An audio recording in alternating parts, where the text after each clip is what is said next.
Merhaba sevgili 4. sınıf öğrencileri. Yazgi Akademi eğitim kanalımıza hoş geldiniz. Bu videomda insan hakları dersinizden 2. dönemin 1. yazılı soru örneklerini sizlere anlatacağım. Bu soruları Bülbül Öğretmen kanalımda anlattım. Bir de Yazgi Akademi kanalının izleyicileri için anlatıyorum. Toplamda 20 tane soru sizlere çözeceğim.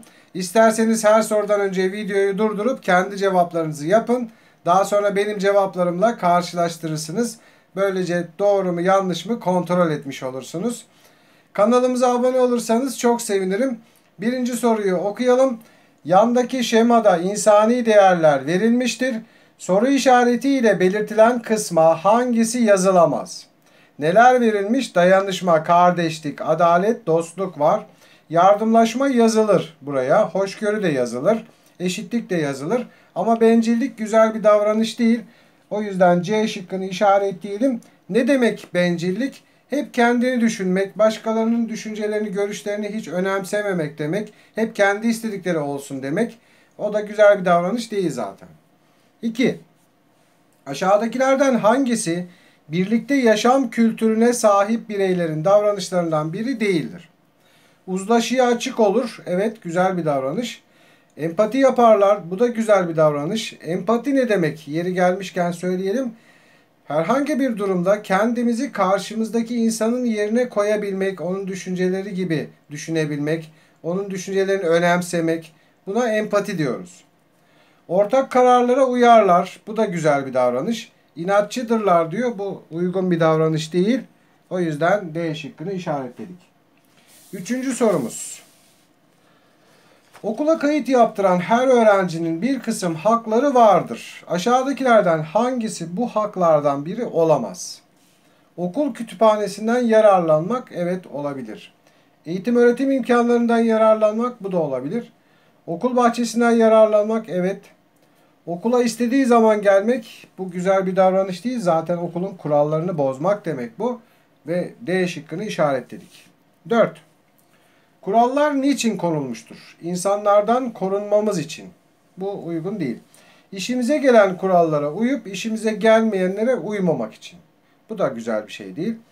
Bir sorun olduğunda tartışmamız için. Bu da uymadı. Toplum hayatını düzenlemek ve haklarımızı korumak için. Evet, cevap D şıkkı. Kuralların konuluş amacı budur. D şıkkını işaretledik. 5. Uzlaşı sürecinde öncelikle herkesin görüşlerini açıklamasına izin verilmelidir. Aşağıdakilerden hangisinde uzlaşıdan söz edilemez? Çocukların hangi oyunu oynayacaklarına birlikte karar vermesi. Evet, burada uzlaşmışlar, beraber karar veriyorlar. Eve alınacak bir eşyada herkesin görüşünün alınması. Bu da uzlaşı. Odanıza alınacak bir eşyaya sadece babanızın karar vermesi. Bir kişi karar verdiğinde burada herhangi bir uzlaşı olmuyor. O yüzden cevap C şıkkı oldu. Gezi için nereye gidileceğine hep birlikte karar verilmesi. Bu da güzel bir davranış ve uzlaşı örneği. 6. Aşağıdakilerden hangisi anlaşmazlık durumunda uygulanabilecek etkili bir çözüm yoldur? Kavga etmek, kabullenmek, bakış açısını değiştirmek ve ağlamak. Doğru cevap C şıkkı olacak. Neden? Bakış açısını değiştirmek ne demek? Yani herhangi bir durum olduğunda, herhangi bir anlaşmazlık olduğunda hep aynı düşünmemek, farklı çözüm yolları da üretmek, farklı bakış açılarıyla olaya bakmak. Bunu ifade ediyor yani. C şıkkını işaretledik. 7. Verilen ifadelerden hangisi doğrudur? Sadece kendimizi ilgilendiren konularda uzlaşıya gerek yoktur. Bu doğru bir cümle. Bunu işaretleyeceğiz. Açıklamasını da yapalım şöyle. Sadece beni ilgilendiren bir konuda, örneğin dışarı çıkacağım. Hangi ceketi giyeceğime kendim karar verebilirim. Burada başkalarıyla uzlaşmama gerek yok. Doğru bir cümle. Uzlaşı insanların küsmesi anlamına gelir diyor. Bu yanlış. Kavga etmek uzlaşıya en güzel örnektir diyor. Bu zaten yanlış. İnsanlar arası uzlaşının bir önemi yoktur diyor. Bu da yanlış bir cümle. Doğru cümle A şıkkı. 8. Aşağıdaki olayların hangisinde eşitlik kavramından söz edilebilir? Burada çeşitli mizansenler var. Yani kişileştirilmiş varlıklar var. Onlar üzerinden olaylara bakarak eşitliği değerlendireceğiz. Kedi ile köpeğin ağaca tırmanma yarışı yapması, burada bir eşitlik olmuyor. Niye? Çünkü kedi kolayca tırmanabilen bir hayvan ama köpek ağaca tırmanamayan bir hayvan. Burada bir eşitlik olmaz. Tavşan ile kaplumbağanın yarışması. Bu da eşitlik olmaz. Tavşan çok hızlı hareket edebilen bir hayvan ama kaplumbağa tam tersine oldukça yavaş hareket eden bir canlı. Bu da uygun değil. Leylek ile kurdun düz tabaktan yemek yemesi. Burada da eşitlik yok. Kurt rahatça yiyebilir ama leyleğin gagası sivri ve uzun olduğu için düz tabaktan yemek yiyemez. Doğru cevap D şıkkı. Fil ile devenin sınıfta yan yana oturması. İşte bu eşitlik. Yani birisi başka bir canlı, diğeri başka bir canlı. Ama ne yapıyorlar? Sınıfta yan yana oturabiliyorlar. Demek ki bu farklılıklara önem verildiğini gösteriyor. Yani bir eşitlikten bahsediyor. Cevap D şıkkı. 9. Karşımızdaki kişiyle etkili iletişim kurmak için hangisini yapmalıyız? Konuşurken sürekli kendimizden bahsetmeliyiz. Bu güzel bir davranış değil. Konuştuğumuz kişiyi susturmalıyız. Bu da iyi bir şey değil. O konuşurken başka işlerle ilgilenmeliyiz. Bu da onu önemsememek demek. Bu da iyi bir şey değil. Onu dinlemeli, dinlediğimizi hissettirmeliyiz. Evet, güzel davranış burada. D şıkkı. 10. Toplu yaşamın bir gereği olarak aşağıdakilerden hangisine önem vermeliyiz? Uzlaşmacı olmaya, kararları tek elden almaya, yani tek bir kişinin karar vermesi, bu uygun bir şey değil. Belirli düşüncelere sahip çıkmaya, yani sadece hep aynı şeyi düşünmek, başkalarının düşüncelerini önemsememek, hep belli düşüncelere bağlı kalmak, bu da güzel bir şey değil. Düşüncelerimizi asla değiştirmemeye, bu da iyi bir şey değil. Düşüncelerimizi yeri geldiğinde değiştirmeliyiz. Başkalarının düşüncelerine önem vermeliyiz dedik ya yukarıda. Onların düşünceleri doğruysa kendi düşüncemizi değiştirmeliyiz o zaman. Doğru olan A şıkkı, uzlaşmacı olmak. Burada toplu yaşamın bir gereğidir uzlaşmacı davranmak. Cevap A şıkkı. 11. Aşağıdakilerden hangisi uzlaşı ortamında yapılması gereken davranışlardandır diyor. Şimdi uzlaşı konusunda çok soru geleceğini düşünüyorum bu yazılıda. O yüzden genelde bu konu üzerinde yoğunlaştım. Birbirimizi suçlamak olmaz. Birbirimizi sabırla dinlemek güzel bir davranış. Birbirimize sesimizi yükseltmek iyi bir davranış değil. Birbirimizin sözünü kesmek bu da iyi bir davranış değil. Doğru cevap B şıkkı. Birbirimizi sabırla dinlemeliyiz. 12. Karşımızdakinin duygu ve düşüncelerini hesaba katabilmek için önce onun duygu ve düşüncelerini anlamamız gerekir diyen biri için aşağıdakilerden hangisi söylenebilir? Kendini düşünen biri, empati kurmak isteyen biri, karşısındakilere değer vermeyen biri, duygu ve düşüncelere önem vermeyen biri. Az önceki bir soruda da bahsetmiştik. Buradaki bahsedilen empati kurmak. Yani karşımızdakinin duygu ve düşüncelerini hesaba katmak, kendimizi onun yerine koymak. Yani cevap burada empati kurmak isteyen biri olacak. B şıkkı. 13. Doğru olan durumlara doğru işareti koyacağız. Adil olan durumlara. Adil olmayan durumlara ise çarpı işareti koyacağız. Bir basketbol maçına sadece erkek taraftarların alınması. Buna çarpı koyuyoruz. Adil olmayan bir durum. Öğrencilerin tören sırasında boy uzunluklarına göre sıralanması. Bu iyi bir şey. Yani doğru işareti koyalım. Çünkü kısa boyluları ön tarafa geçiririz. Uzun boylular arkaya. Böylece herkes töreni rahatça görebilir. Uzunlar öne geçip de kısalar arkada kalırsa o zaman ne olur? Adil bir durum olmaz. Arkadakiler yapılan etkinlikleri göremezler. Bir mağazanın yeni gelen ürünleri öncelikle zengin müşterilerine satması. Bu da iyi bir şey değil. Adil değil. Çarpı koyduk. Okulca gidilecek pikniğe okul müdürünün karar vermesi. Buna da çarpı koyuyoruz. Sadece okul müdürü değil, okuldaki öğrenciler, öğretmenler, diğer idareciler, okulda çalışanlar hep beraber karar vermek lazım.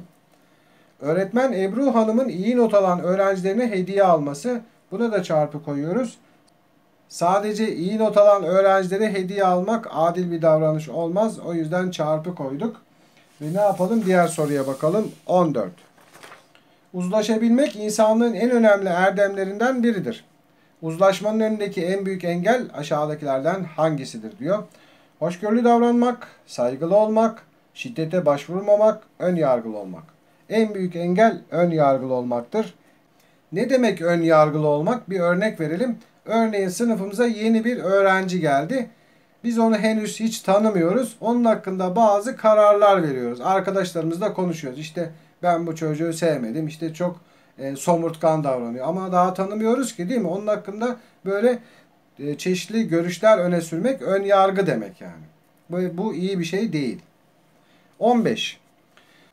Aşağıdaki kurallardan hangisi yazılı olmayan kurallara örnek olabilir diyor. Şimdi yazılı olan kurallar nedir? Yazılı olmayanlar nedir? Yazılı olan kurallar anayasada yazan kanunlar ve kurallardır. Ve bunları yapmak gerekir. Yapmadığınızda ceza alırsınız. Ama yazılı olmayan kurallar toplum içerisindeki insanların birbirleriyle ilişkileri sonucu ortaya çıkan davranışlardır. Şimdi şıklara bakalım. Askere gitmek yazılı olan bir kuraldır.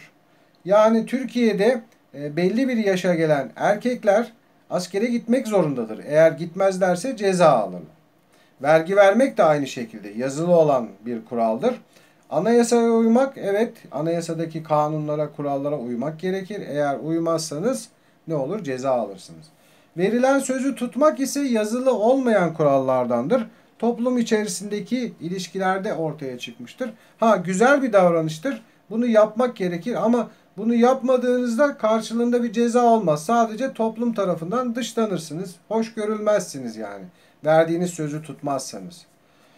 16'ya bakalım. Aşağıdakilerden hangisi adil bir toplumda insanlarda oluşan duygulardan biridir? Huzursuzluk, güven, korku ve öfke var. Evet, doğru cevap güven olacak. B şıkkı. 17. Aşağıdakilerden hangisi devletin görevlerinden değildir? Vatandaşlarına eşit ve adil davranmak, evet. İşsizliği önlemek, evet, devletin görevidir. Gelir düzeyini yükseltmek, bu da devletin görevidir.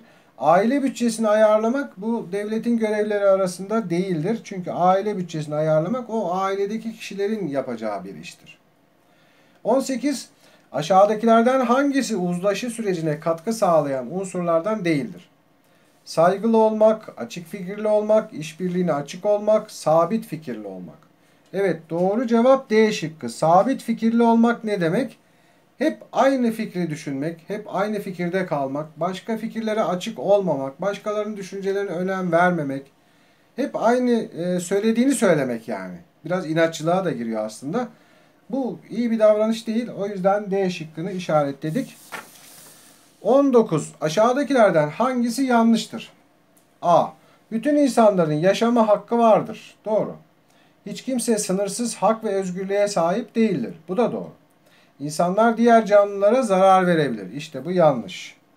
Diğer canlılara zarar vermemek gerekir. Hayvanlar, değil mi? Bizim hayvan dostlarımız var, bitkiler var.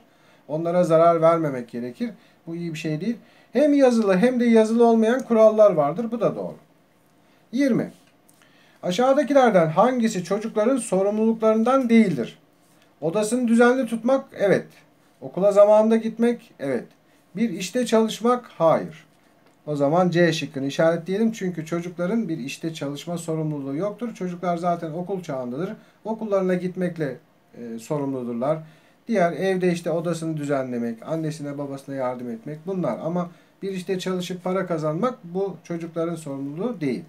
Okul eşyalarını özenli kullanmak bu da onların görevi. Sorularım bu kadardı. Umarım sizlere yararlı bir ders olmuştur. Her zaman olduğu gibi iyi çalışmalar, derslerinizde başarılar diliyorum. Başka derslerde görüşmek ümidiyle. Hoşça kalın.